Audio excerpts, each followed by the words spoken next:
Salut à tous, c'est l'instant de l'actu avec une histoire de famille pour commencer. La famille Aignan, le père est coach, promoteur, c'est un boxeur, toujours boxeur. Ce qui paraît qu'on n'arrête jamais d'être boxeur. On est boxeur à vie. Quand on commence à boxer, on le reste toute sa vie. Et puis Gabriel Aignan a fait de belles choses dans sa carrière. Mais là, c'est son rôle de coach qui m'intéresse. Il sera dans le coin, évidemment, de son fils Isaïe. Ce soir, dans ce combat en Belgique. Et je vais poser la question à savoir comment s'était préparé le fiston, quel schéma tactique ils avaient abordé, et gentiment, il a accepté, Gabriel Aignan, de nous donner quelques infos concernant tout cela.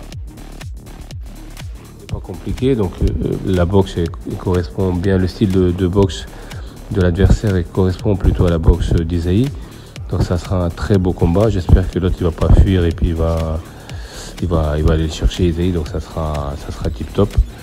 Donc on est préparé pour, voilà, pas forcément travailler en contre-attaque. On va être très offensif, très agressif. Donc ça sera un très très beau combat, un beau spectacle. Et puis maintenant, Isaïe il est quand même plus grand, il y a une allonge supérieure, des très très bons genoux. Enfin, là, on a fait le travail. Après, tu sais comment c'est la boxe. C'est pas une séance exacte, mais on part certainement pas perdant. Plutôt confiant pour le combat. Néanmoins, voilà, on cherche que des belles rencontres, des combats difficiles, de façon à progresser. Et je pense que ça sera un beau combat. Et que le meilleur gagne. De toute façon, je souhaite pleine réussite pour son adversaire aussi, mais je suis plutôt confiant pour Isaïe. Aïk Oanessian, c'est un Marseillais du Sambo Saint-Pierre comme son pote Riles Oudela, qui lui aussi a signé un multi-fight deal avec le Romeas. Aïk a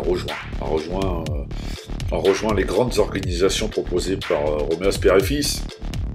L'Octofight est la nuit des champions.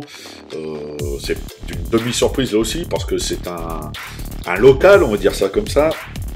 Mais c'est surtout un garçon qui a du talent, beaucoup de talent. Il fait partie de cette génération un petit peu surdouée, parce qu'il a un bagage au sol qui est vraiment, vraiment impressionnant.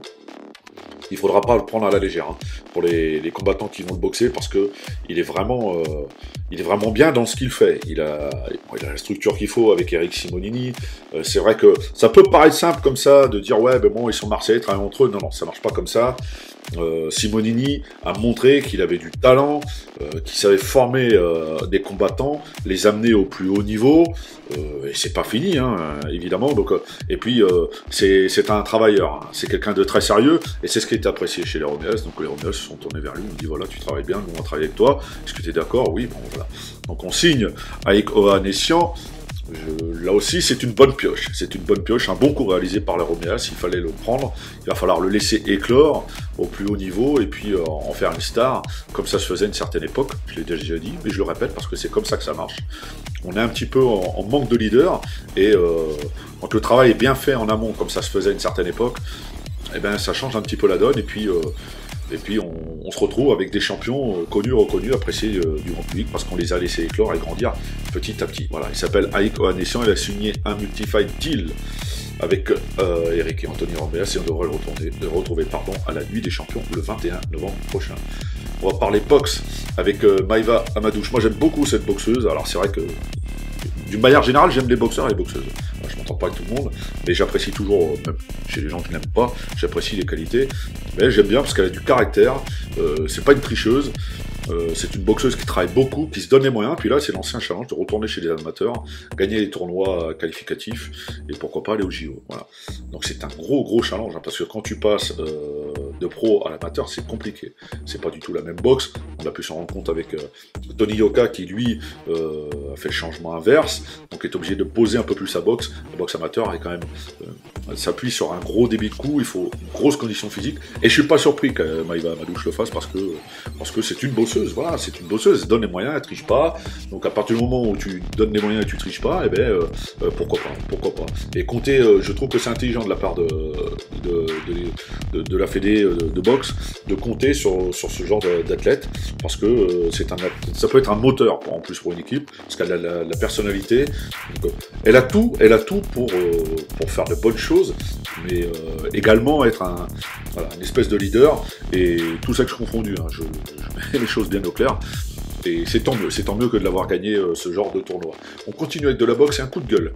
Un coup de gueule de Reynald Garrido qui n'est pas content du traitement subi par les boxeurs au Bellator ce soir.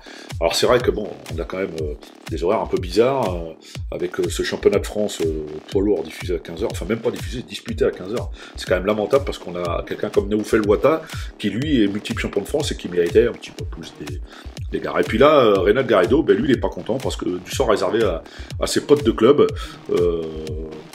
Il y a des tests positifs, donc on a tout simplement annulé les combats. Et puis il y a aussi des boxeurs qui sont confinés, qui sont pas forcément bien traités, notamment au niveau de la nourriture. Voilà, ça lui plaît pas du tout. Alors c'est vrai que c'est dur d'être boxeur, il faut faire les choses de manière concrète. Je trouve, je lance un petit carton rouge aussi, tiens, au Bellator, parce que je pense que à partir du moment où on convie quelqu'un au programme, qui fasse de la boxe, du MMA ou du kickboxing, ben faut le respecter jusqu'au bout. Voilà, faut le respecter jusqu'au bout. Garrido, il est connu, il a pas sa langue dans la poche.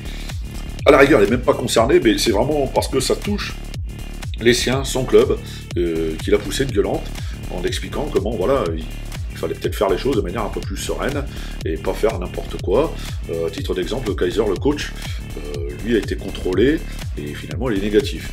Donc on ne peut pas reprocher, vu la conjoncture actuelle, on ne peut pas reprocher au Bellator de contrôler les gens, mais on peut quand même le reprocher de servir de la boxe un petit peu pour boucher les trous et puis pas aller plus loin. Et ça c'est dommage. Il fallait pas le faire sinon.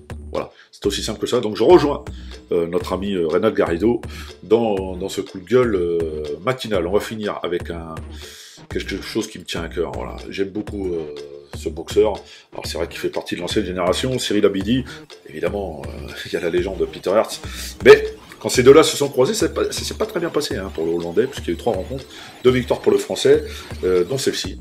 Un KO magistral, c'était le 7 juillet 2000 au K1 Spirit au Japon.